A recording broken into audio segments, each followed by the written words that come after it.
Thank you. Representative Thompson. Thank you, Chairman. Thanks to all the witnesses for here today and what your companies and agencies are doing for veterans, your own personal service to the country. Energy is obviously pretty important in my home state, Keystone State, Pennsylvania. We like to remind people we launched the energy revolution in 1859 with the Drake Well, which happens to be a short hike from one of my congressional districts in Crawford County.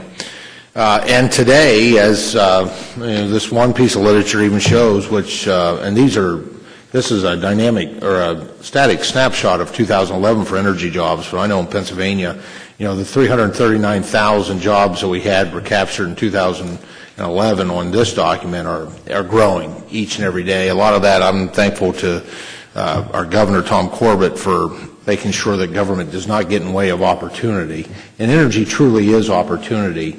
And I think that energy is just a natural fit, not the only one, because we have to open all doors to our veterans, but it's a natural door to open for our veterans when, who have fought for our security and now can work for our security in terms of energy security.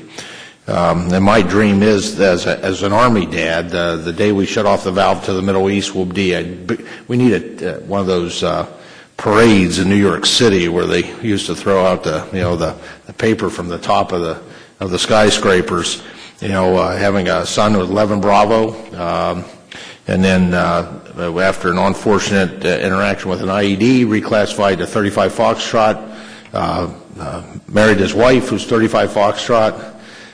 She's in that situation of TAMP, transitional assistance, after they come back from Afghanistan last fall. So my daughter-in-law is trying to make a good, healthy, successful transition, and it's tough.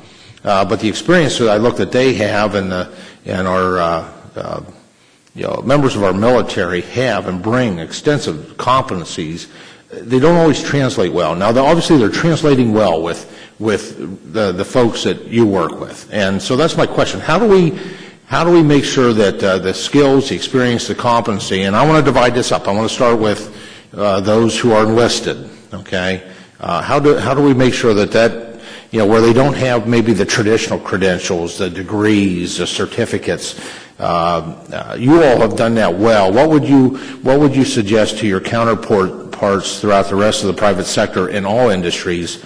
What should they be looking for? How can we formalize that so it's an easier path to? I'll be real quick with my response. I think the obligation is on us business owners. I've gone to Chamber of Commerce meetings and other business venues to talk to peers about our success in veteran hire, what they're doing for our company, how they're improving my bottom line. And, it's incumbent upon us to spread this message without a machine to do it for us.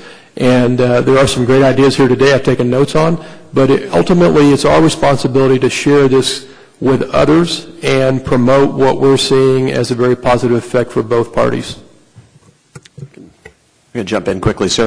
I think in the solar industry, we see three things going on. We see corporate programs. A great example of that is with Solar City, where they've really stepped up. They install solar systems, and they've been hiring hundreds of veterans into doing that, and they have effectively a liaison officer back to the military, especially in places like California and in the East Coast, and Pennsylvania included. The second one is with unions. The IBEW has programs to my knowledge, and I have customers who lead these programs who are also solar industry executives to do training of electricians in San Diego, Los Angeles, and San Francisco, for example. And I think the third one is really military NGOs. On the West Coast, you have the Marines Memorial Association and Empower America that are working actively in that transition services. So it really comes down to that it's the hiring manager who has the authority and the responsibility to build their team. So when the executive leadership says you need to hire more military veterans and the recruiters are saying you should hire these veterans, well, really, they have to understand. So it's an education piece. So the better job that we can all do to help our hiring managers understand the value that they're getting when they hire a military veteran, that's what's going to change the game. And that also creates the demand. They say, I want more military candidates. When you send me the five best candidates better have 2 or 3 military candidates because I know they are. And that's what's going to make a big difference for a lot of our industries is that demand from the hiring manager. Okay. I have additional questions, but it sounds like we may do a second round, so